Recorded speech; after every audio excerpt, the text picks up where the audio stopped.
Hi everybody, my name is Ren Longmaid. I'm a restaurant broker and consultant at Santa Rosa Business and Commercial here in lovely, beautiful Sonoma County, California.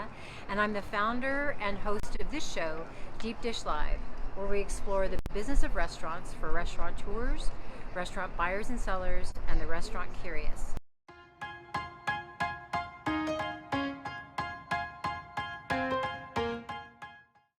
Welcome to episode 23, where I'll be discussing Type 75 brew pub liquor licenses and the new exchange that can happen for those licenses to a Type 47. So this episode is very California specific. Deep Dish Live streams once monthly. It's usually about 10 to 15 minutes long. We're always hosted by one of your favorite Bay Area restaurants. Today we're at Carmen's Bistro and Bar, back on 4th Street in downtown Santa Rosa. We've been here a lot, Ed, lately. We'll talk more. We're going to meet with one of the owners of Carmen's on Insta immediately following this live feed. So we'll highlight some of the aspects of Carmen's Bistro and Bar. If you want the opportunity to win a $100 gift card to Carmen's Bistro and Bar, if you like and post to this episode anytime between now or the next time Ed and I meet to do an episode, which will be sometime next month, you can do that here on Facebook, on Insta, my YouTube channel, LinkedIn, many places. We'll find you.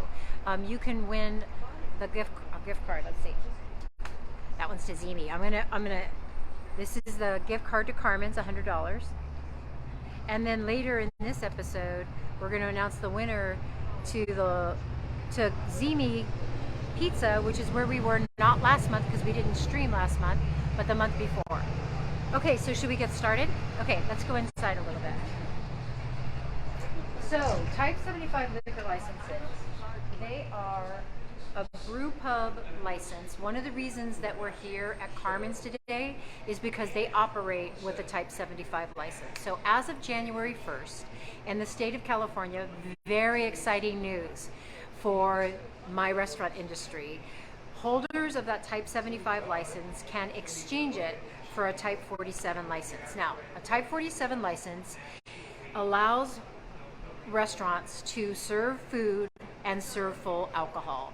And those licenses are issued based on population in a county. So once a county reaches a certain quota of Type 47 full liquor licenses based on their population, the ABC will no longer issue an original license. And what happens is those licenses then become available on the open market. And once that happens, supply and demand kicks in, and those licenses can get pricey, and I'll talk to you about that in a second. So traditionally, in counties where the ABC will no longer issue original licenses, restaurants could only get a Type 47 full liquor license one of two ways. One, as I said, you could purchase it on the open market from the original license holder, or you could win it a Type 47 in a lottery if the county offers it in a lottery. And at the ABC level, I think they call them priority drawings. So last year in Sonoma County, we had one in the priority drawing. And how do licenses end up there? Sometimes the license holder can no longer keep their license for various reasons, usually financial instability, and the ABC will reabsorb that license and then put it into the drawing. In Napa County, I'm not sure how this came about, but they were able to get 15 licenses issued in that county over the course of 3 years. So 5 licenses issued over the course of 3 years, and the restaurant operators could enter that drawing, and 5 people won of Type 47 license in Napa County. The reason that's a big deal is in Napa County, at that time, licenses were selling for $475,000. Right now, I think they're selling for about $325,000. So why am I telling you about 47 licenses so much when my episode is about the 75? Is because of the difficulty in securing a 47 license for restaurant operators, or the expense level. A lot of restaurant operators were using this alternative method, alternative license to secure, where they could serve alcohol. So a Type 75, it's called a brew pub license. It's for small capacity brewing, and the license holders brew beer. I think they're a minimum of 100 barrels a year, and in exchange they can serve full alcohol. So if you look behind me, there's full alcohol here at Carmen's Bistro. Ed, let's go down to the end. See this right here? This is called a 7-barrel brewing system. This is the system that most restaurant operators who have a Type 75 license, they brew with this license. So that was an incredible workaround for people. So in a county where Type 47s are more than maybe $70,000, this was an amazing alternative to brew beer and be able to serve full alcohol. The reason I say about $70,000 is to get this system, to purchase the equipment, to go through the building permitting process, the health department permitting process. To go through that process, it probably cost about $35,000 plus some time. So if you want to, the operators had to figure out, well, is it worth my time to do this, to have access to the full alcohol? The other thing, what a lot of restaurant operators found out after they put this system into place, is then they have to train and hire staff to brew the beer. Or what a lot of my clients will do is they'll hire an outside consultant to come in and brew the beer. So a couple stipulations from the ABC on these Type 75 licenses. I said 100 barrels per year have to be brewed, and the beer has to be sold and stored on site. Meaning you can't have like a mobile cannery come and can it up and sell it, wholesale. 75 is retail on site. So as of January 1st, my license holders can exchange the 75 license into a 47. Basically, the ABC is sunsetting the 75 licenses. Why, you might ask? Because some operators are not brewing beer, and they're not. The ABC is finding that the 75s aren't being used as they were intended, so they're phasing them out, basically. One stipulation is the 75 license holder, they had to have secured that license on or before December 31st, 2019 to exchange it.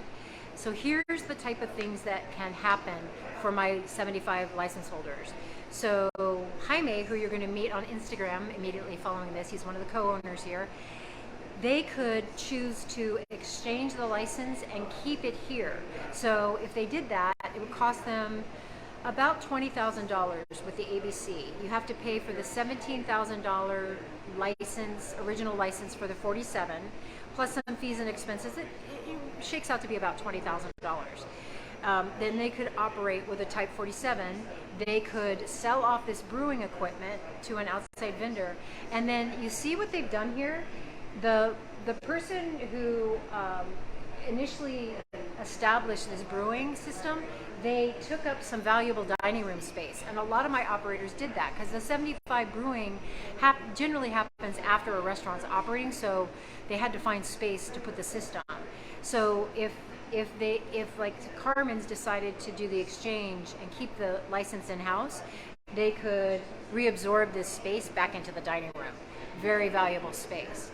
Another thing that my license holders can do is they can sell this Type 75 license out on the open market. They can't sell it for any more than what they originally paid for it, which is about $15,300 for my original license holders who got it in that time frame that I mentioned, December 31st, 2019. So they can sell it for $15,300 net to the seller.